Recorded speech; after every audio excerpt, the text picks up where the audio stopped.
दोस्तों आप सभी के लिए एक बहुत बड़ी खुशखबरी है। श्रमिक कार्ड एक बार फिर से बनना शुरू हो चुके हैं। जी हाँ दोस्तों, अभी आप वेबसाइट पर जा करके अपना जो कार्ड है फ्यू मिनट के अंदर बना सकते हो। और ये जो कार्ड है ई श्रम कार्ड से बिल्कुल ही डिफरेंट है। कई सारे लोगों को लगता है कि ये ई श्रम कार्ड ही है, लेकिन इस पर करीब 12 से ज़्यादा जो योजनाएं हैं गवर्नमेंट चलाती है, इनका आप बेनिफिट ले सकते हो। अभी आयुष्मान कार्ड भी श्रमिक कार्ड धारकों को बनने लगा है। तो कैसे आपको इस कार्ड के लिए अप्लाई करना है, इस वीडियो के अंदर पूरा प्रोसेस मैं लाइव आपको दिखाने वाला हूं। सबसे पहले तो आप सभी को अपना जो ब्राउजर है वो ओपन करना है और यहां पर आप सभी को सर्च करना है UPBOCW। जैसे आप देखोगे कि हमने सर्च किया है, तो जो UPBOCW.in करके वेबसाइट है, इसी पे क्लिक करना है। हमने वीडियो के डिस्क्रिप्शन में इसका जो ऑफिशियल लिंक है वो भी दे रखा है। तो जैसे कि हम अपना पंजीकरण करना चाहते हैं, तो यहाँ पर जो टैब दी गई है श्रमिक पंजीकरण आवेदन करें वाले ऑप्शन पे क्लिक करेंगे।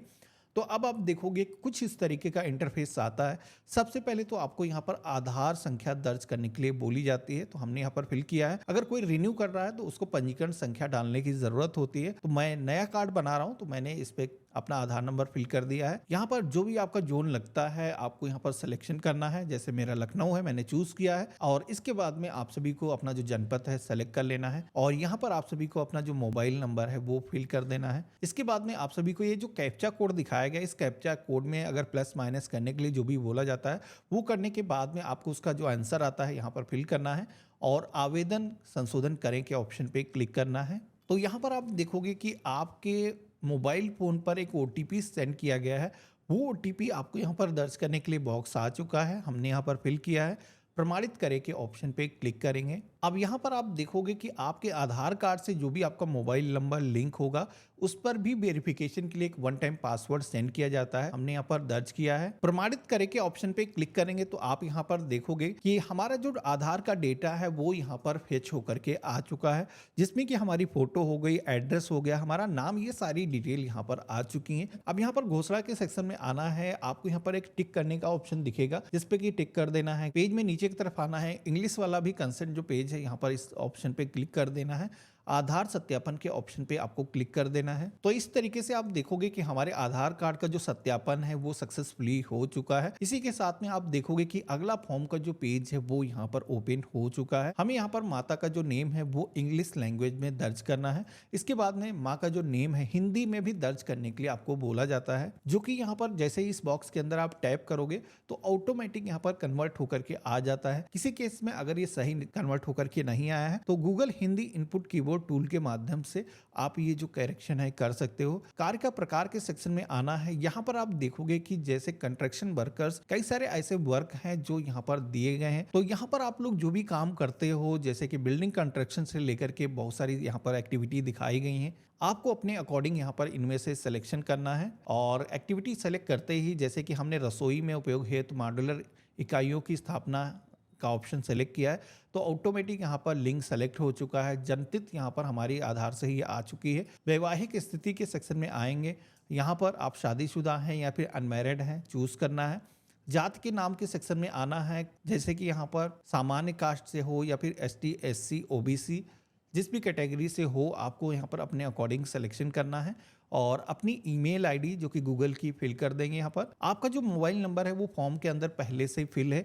नियोजक का भी मोबाइल नंबर यहाँ पर दर्ज करने के लिए बोला जाता है। अब यहाँ पर ये जो नियोजक होता है, जब भी आप कोई भी कंस्ट्रक्शन का काम करते हो, जो भी आपका काम कराने वाला ठेकेदार होता है उसे ही नियोजक यहाँ पर बोला जाता है। तो आप उसके अंडर में अगर आप काम कर रहे हो तो यहाँ पर उसका जो मोबाइल नंबर है, उसका जो पता है वो दर्ज करने की ज़रूरत होती है। ये दोनों ऑप्शन यहाँ पर ऑप्शनल हैं। यहाँ पर इनमें अगर डिटेल आप फिल नहीं करते तो कोई दिक्कत नहीं है।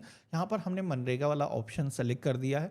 अब यहाँ पर आप सभी से पूछा जाता है कि कितने दिनों आपने इस साल के अंदर निर्माण कार्य किया है। तो जैसे कि हमने यहाँ पर 90 डेज मेंशन कर दिया है। आपकी जो शैक्षिक योग्यता है वो क्या है, अपने अकॉर्डिंग अपना जो स्लैब है चूज करना है। सेव डिटेल एंड नेक्स्ट के ऑप्शन पे क्लिक करना है। तो इस तरीके से आप देखोगे कि अब हम एड्रेस डिटेल के सेक्शन में आ चुके हैं, जहां पर आप सभी को अपना जो करंट एड्रेस डिटेल है दर्ज करना है। यहाँ पर आप सभी को सबसे पहले तो अपनी जो तहसील है वो चूज करना है और नगरीय क्षेत्र से हो तो नगर यहाँ पर, या फिर ग्रामीण क्षेत्र से हो तो विकास खंड वाला जो ऑप्शन है वो चूज करना है। इसके बाद में अपना जो विकास खंड है यहाँ पर सिलेक्ट करना है। वार्ड या फिर गांव का नाम यहाँ पर लिस्ट आ जाती है, चूज करोगे। पिन कोड पहले से फिल है, आपको अपना जो पोस्ट ऑफिस है इस लिस्ट में से चूज करना है। जो भी आपका थाना है यहाँ पर फिल करना है और अपना कंप्लीट एड्रेस इस लाइन के अंदर फिल करना है। इसके बाद में आप देखोगे कि आवेदक का स्थायी पता भी फिल करने के लिए बोला जाता है। अब ये जो स्थायी पता है, अगर आपने ऊपर जो करंट एड्रेस अपना दर्ज किया वही आपका सेम स्थायी पता है तो इस ऑप्शन पे टिक करोगे तो ऑटोमेटिक ऊपर का जो एड्रेस है यहाँ पर फिल हो जाएगा। कोई भी व्यक्ति ऐसा है जो काम के किसी सिलसिले में किसी बाहर रहता है किसी दूसरी लोकेशन में, तो वो यहाँ पर अपना जो परमानेंट एड्रेस है वो दर्ज कर सकता है। मेरे केस में दोनों ही एड्रेस सेम है तो मैंने टिक कर दिया है। यहाँ पर आप देखोगे कि हमारी जो डिटेल है ऑटोमेटिक कॉपी हो चुकी है। हम यहाँ पर सेव डिटेल एंड नेक्स्ट के ऑप्शन पे क्लिक करेंगे तो इस तरीके से आप देखोगे कि नॉमिनी एंड फैमिली डिटेल के सेक्शन में हम आ चुके हैं। यहाँ पर पूछा जाता है कि विदेश में काम करने के इच्छुक अगर आप हैं तो आप हाँ कर सकते हैं, नहीं है तो नहीं के ऑप्शन पे क्लिक करेंगे। नॉमिनी भी अगर कंस्ट्रक्शन वर्कर कर रही है, श्रम विभाग में काम कर रही है तो यहाँ पर टिक करके उसकी जो डिटेल है आप दे सकते हो। मेरे केस में ऐसा है नहीं। नॉमिनी का नेम हम फिल करेंगे। नॉमिनी का नेम हिंदी में यहाँ पर दर्ज करना है और आपका नॉमिनी से क्या संबंध है, जैसे कि पुत्र पुत्री या फिर आपके हस्बैंड है, यहाँ पर सेलेक्ट करोगे। और इसके बाद में आप सभी को जैसे कि मैंने बताया था कि नॉमिनी अगर पहले से श्रम विभाग में रजिस्टर्ड है तो उसकी डिटेल आपको दर्ज करने की ज़रूरत होगी, तो हम यहाँ पर ये डिटेल फिल नहीं करेंगे। सेव डिटेल एंड नेक्स्ट के ऑप्शन पे क्लिक करेंगे तो अब आप देखोगे कि बैंक विवरण का जो पेज है वो आ चुका है, जहां पर आपको अपना जो बैंक खाता की डिटेल है वो दर्ज करना है। सबसे पहले तो आपका जो खाता संख्या है वो आपको यहाँ पर फिल करना है। आईएफएससी कोड आपके बैंक का जो पासबुक होती है उस पर प्रिंटेड होता है, आपको यहाँ पर फिल करना है। जैसे आईएफएससी कोड आप दर्ज करते हो तो आपके बैंक का जो नेम है, ब्रांच जो भी होगी, ऑटोमेटिक ये डिटेल फेच होकर के आ जाती हैं। आपका जो खाता है वो करंट है या सेविंग है सेलेक्ट करना है। ईपीएफओ में अगर आप पंजीकृत हो या फिर ईएसआईसी में पंजीकृत हो, यूएन नंबर आपके पास में है तो यहाँ पर आप मेंशन कर सकते हो, नहीं है तो इसको आप ब्लैंक ही छोड़ सकते हो। यहाँ पर अगर आप किसी भी दूसरे राज्य में एक श्रमिक के तौर पर पंजीकृत हैं तो आप यहाँ पर बता सकते हो। मेरे केस में ऐसा कुछ है नहीं। नीचे की तरफ आना है, स्व प्रमाणित घोषणा पत्र का एक सेक्शन आपको दिखाई देगा जिसमें कि आप सभी को सबसे पहले तो आप कितने नियोजक की फीडिंग करना चाहते हैं, जैसे कि हम एक केवल नियोजक की फीडिंग करना चाहते हैं, 1 यहाँ पर टाइप कर देंगे।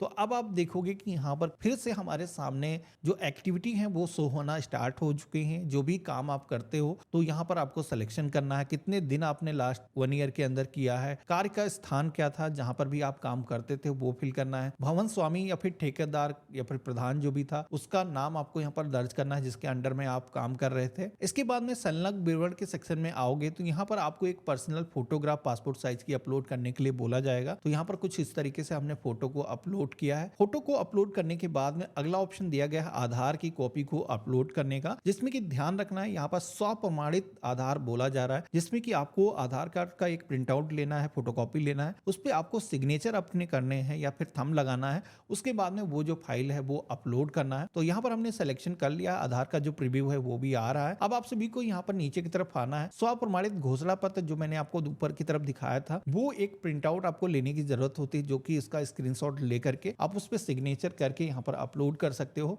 कुछ इस तरीके से पहले से भरा हुआ फॉर्म आपको मिल जाता है। यहाँ पर 2 डॉक्यूमेंट ऐसे हैं जो अभी भी अपलोड करने के लिए बोले जा रहे हैं, जिसमें कि बैंक पासबुक और नियोजन प्रमाण की प्रतिलिपि, जिसमें कि ये जो प्रमाण पत्र होता है ये यहाँ पर अटैचमेंट भी इसका दिया गया है, इसको डाउनलोड आप कर सकते हो। ये जो है डाउनलोड करके इस पे आपको सिग्नेचर कराने होते हैं, जिसके यहाँ पर भी आपने कंस्ट्रक्शन का काम किया। लेकिन आपको बता दूं कि ये यहाँ पर आपको ऐसा कोई जरूरी नहीं है मैंडेटरी अपलोड करना है। आपका जो सर्टिफिकेट है इतने डॉक्यूमेंट से ही बन जाएगा, तो हम इसको अपलोड नहीं करेंगे। सेव डिटेल के ऑप्शन पे क्लिक करेंगे तो अगला जो पेज आता है जो कि फाइनल पेज है, यहाँ पर आपको अपनी फीस का पेमेंट करना होगा। जी हाँ दोस्तों, श्रमिक कार्ड को बनाने के लिए एक छोटी सी फीस का पेमेंट करने की जरूरत होती है, जो कि यहाँ पर आप देखोगे कि डिपेंड करता है कितने सालों के लिए आप ये सर्टिफिकेट बनाना चाहते हो। मैक्सिमम 3 सालों के लिए बनाया जा सकता है। 1 साल के लिए 20 रुपये खर्च लिया जाता है। दूसरे साल का भी साथ ही में अगर बनाते हो तो 40 रुपये यहाँ पर पेमेंट करने की ज़रूरत होगी। अगर 3 साल के लिए आप बनाते हो तो 60 रुपये पेमेंट करने की ज़रूरत होगी। तो जैसे कि मैंने 2 साल सेलेक्ट किया, 40 रुपए यहाँ पर आ चुके हैं। यहाँ पर घोषणा के सेक्शन में आकर के यहाँ पर इन सारे ऑप्शन पे टिक कर देना है और फाइनल सबमिट के ऑप्शन पे क्लिक करना है। तो इस तरीके से आप देखोगे कि एक रेफरेंस नंबर हमारे सामने जनरेट होकर के आ चुका है। यहाँ पर आगे जाने से पहले आपको क्या करना है, ये जो रेफरेंस नंबर जनरेट होकर के आया है इसका एक स्क्रीनशॉट जरूर ले लेना है, या फिर आपको ये जो नंबर दिखाया गया है नोट करके रख लेना है, जिससे कि पेमेंट करते वक्त किसी भी तरीके का एरर का अगर आपको सामना करना पड़े तो आपको किसी भी तरीके की परेशानी फेस ना करनी पड़े। यहाँ पर हमने इसको नोट कर लिया है, भुगतान करे के ऑप्शन पे क्लिक करेंगे तो अब आप देखोगे कि हमारे सामने पेमेंट गेटवे आ चुका है, जहां पर आप अपने क्रेडिट कार्ड, डेबिट कार्ड या फिर क्यूआर कोड के माध्यम से पेमेंट है वो कर सकते हो। यहाँ पर जैसे कि हमने क्यूआर कोड को स्कैन करके पेमेंट करने का ऑप्शन ट्राई किया है, मेक पेमेंट के ऑप्शन पे क्लिक करेंगे, क्यूआर कोड आ जाएगा। अब किसी भी दूसरे मोबाइल फोन से जिस तरीके से हम शॉपिंग करते हैं उसी तरीके से ये क्यूआर कोड स्कैन करेंगे तो यहाँ पर आप देखोगे कि हमारा जो पेमेंट है वो सक्सेसफुली हो चुका है।